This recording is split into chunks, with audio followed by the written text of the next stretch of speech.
So this is the first lecture of our Python course, or you can say Python course. We'll see in this video introduction to Python, right? Like you can say some features of this language, application areas, who are using this Python, why this is so popular nowadays, some features, this kind of thing we'll be discussing in this video about Python or Python. I'll pronounce it as Python, right? Okay, now see, Python is nowadays the most popular programming language, or you can say it is the fastest growing programming language nowadays. It's not like that it is new language because you think that recently it has become so popular, so it is a new language. No, the concept of Python came into picture in 1989, and even Java the concept of Java came into picture in 1995. So it is before Java, right? But recently in past few years, like Python has become so much popular, and why so, that also we'll discuss, right? Now basically in every area Python is being used right now. The main areas are machine learning, data science, artificial intelligence. See, nowadays the data is a big problem. Many companies, like you can say your Facebook, YouTube, any shopping websites, they are having data of billions of users, right? And how they manage that data. And one more thing is what, see, I think you have noticed, if you suppose nowadays I search for especially chicken curry kurtas, right? So I've been looking for these kurtas on 2 or 3 websites, shopping websites, and whenever I open any other website, for study, that kind of thing, so those relevant ads, they show me, ads of those chicken curry kurtas and all. So how they come to know, the advertisers, like how they come to know that I'm interested in buying those chicken curry kurtas. So this is what they have analyzed my data, how many websites I have visited, in which I'm interested. So they have analyzed that data, they have collected my data, they have analyzed that data, and according to that they have mined, you can say, some pattern they have formed, and they come to know that I'm interested in chicken curry kurta. So they show me the relevant ad. I think you must have noticed this thing also, right? So this task is what, this analysis of data and all. In this also Python is being used, right? So in many areas, this is one application of this language. And see, in many areas, like whether it's software development, it's web development, software testing, machine learning, artificial intelligence, data science, game development, making of any apps, mobile apps, desktop app, websites or web apps, anything, hacking, even hacking. In many areas, right now Python is being used, and it's not like that small companies are using this language. No, the big giants companies are using this language, maybe the main language or supportive type of language, as a support language. You can select like Google, YouTube, Quora, Instagram. These companies are using, these big giants are using this language, right? And the person who are using it, researchers, scientists, software developers, software engineers, software testers, game developer, mainly data analyst, and even school going kids, they are also learning, or you can say using this language. See, because researchers and scientists, they want us, right? They don't want to utilize, or you can say waste their time by learning a complicated language, and Python is easy language. So they went for this language, Python language.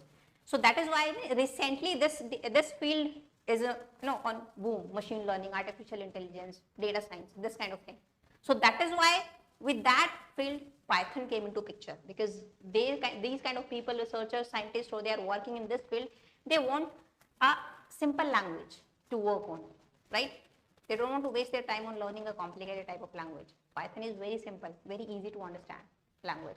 So they adopted for this language, and that is why this language has become so much popular in the recent years. So why it has become so popular? Because first thing is, it is easy to learn, easy to understand, and it has wide range of applications. I have told you in how many areas, almost in every area it's being used. Second thing, you can write down, you can solve any problem with fewer lines of code. Suppose you want to print hello world in C language.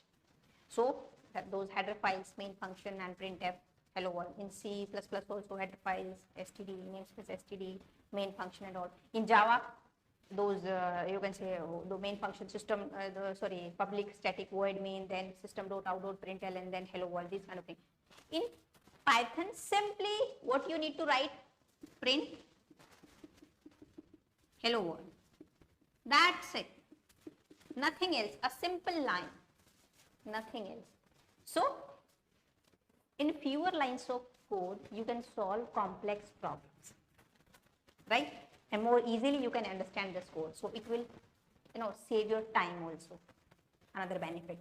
And it is high level language. You don't need to be aware about those memory management type of thing. Like in C, you have to aware. You have to, keep track of, you have to manage the memory manually. But here automatic memory management is there. It is high level language. So you can do more with less. Right?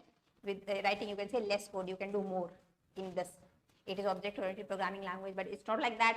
It doesn't support that paradigm, procedural and functional. It supports multiple paradigms, object-oriented, procedural, as well as functional.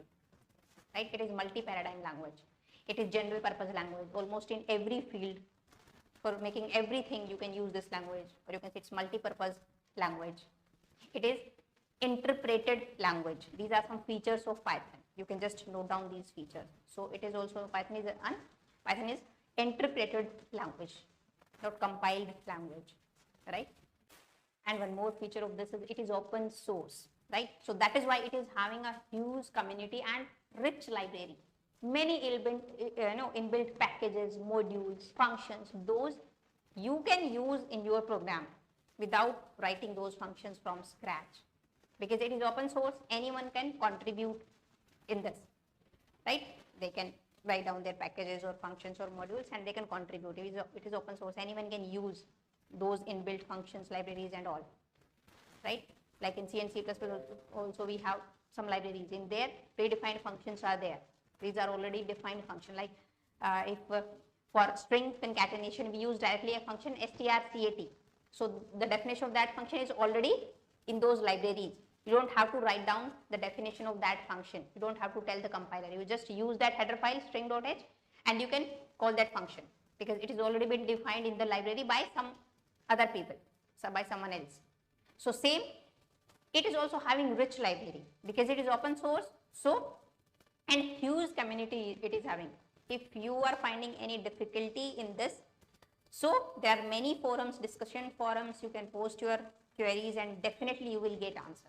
For example, some libraries are, you can say NumPy, Pandas, TensorFlow for machine learning and data science. While in this field, they use that library. See, basically libraries are what? Some codes are written. Codes of some basic functions are written on those libraries so that programmers don't have to write down those functions from scratch and they can reuse those functions in their own program, right? So that obviously it will save time of any programmer, right? Because they are reusing that function. Like for making chapatis, you need atta, right? So just go to any shop, maybe you can buy whole wheat or atta, right? But the process behind that thing, generally farmers do that process, that long process, right? They have done for you. So they have built those things for you. You just have to go and buy. You can reuse that. You don't have to do the whole process from scratch because it will take definitely long time. And you don't know. Definitely most of you don't know how to do that farming process. So same thing. Those inbuilt libraries, packages, modules, functions are there. Programmers can reuse those functions. And so it saves the time of programmers. And many frameworks are also there like Django, Flask, if you are interested in web development, right? And I told you like automatic memory management is there in this language, right? And it is extensible language, right? You can extend, you can support more features can be supported, can be added, right? More libraries or functions can be added because it is open source. Anyone can contribute in this thing, in this open source code, right? And there are lots of career opportunities also. I'm damn sure this point is very important for you guys. Yeah, there is lots of career opportunities for this in this field, for this language. Because, I told you this is one of the fastest growing language in terms of developers, in terms of the companies using this language, the big giants like YouTube, Quora, Instagram, Google. These companies are also adopting this, using this language, Python. So there are many career opportunities, and average salary is also high, like it's from 8 to 12 lakh per annum. So that is why it is so popular, and I'm damn sure you are aware about now this language, some features, who are using it, the application areas of Python and all. So please make down your own notes. If you have any doubt, you can let me know in comment section, you can ask me, right? And we'll be using Python 3.x, the latest version of 3.x, because Python 2.x, that version is obsolete now. It's no longer supported from January 2020. No, they have declared that they will not support this version now. So we'll be working on Python 3.x version, the latest version, whatever is there. So in the next video, we'll see history of this language first, because before going to battle, better know your enemy. So we'll see history of this language properly, like the inventor of this language, how, when, why he developed this language, why this is called as the name Python. So these things we'll be discussing in next video, right? So now I'll see you in the next video. Till then, bye-bye. Take care.